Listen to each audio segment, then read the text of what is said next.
Sterling and Angelina here from Modernize My Site, specializing in damn sexy WordPress websites. In this video, we're going to be talking about how to choose the right web designer. It is essential that you hire a high quality web design company because your website will be the first impression for your company online.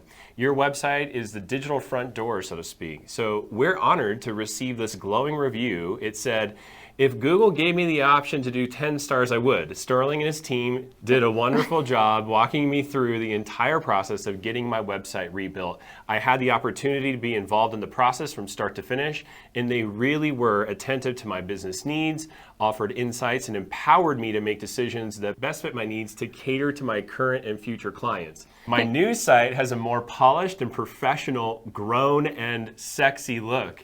If you're a new business owner and you want to make a footprint on the web or have a current site and are not totally thrilled with its look, I highly recommend connecting with Modernize My Site, as they will get you taken care of." So the first step in finding a good web designer is to make sure you retain ownership of your website after the site build.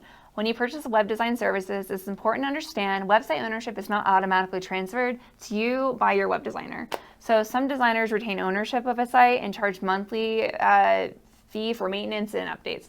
The problem is compounded in the long term as control over a website is in the web designer's hands, and it can be rather costly. So be sure to check your contract with your designer and always ask if you have a question before signing that contract. What's your biggest challenge in searching for a web designer? Let us know in the comments. Second, check out your web designer's portfolio when setting up a meeting with a website designer. It is crucial to take a look at their portfolio and body of work. This can provide you with a good idea of their design and web development expertise, as well as the style of the websites they are able to build.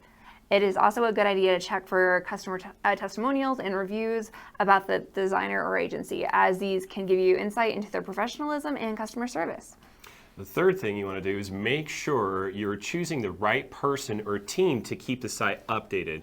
You should do your due diligence and research the website designer's website maintenance abilities. A business with the right team and tools to make certain your website stays up to date should be at the top of your list. Working with a single individual who's not equipped to handle ongoing updates versus a team could lead to frustration for you, for sure. That's very true. So I hope that gives you an idea on how to choose the right web design company. What tips are you going to use? Type it in the comments below. We hope this video has been helpful in guiding you through the process of choosing the right web designer. If so, smash that like button, share it with your friends, and be sure to subscribe. If you enjoyed this video, maybe like these videos here and here. Where?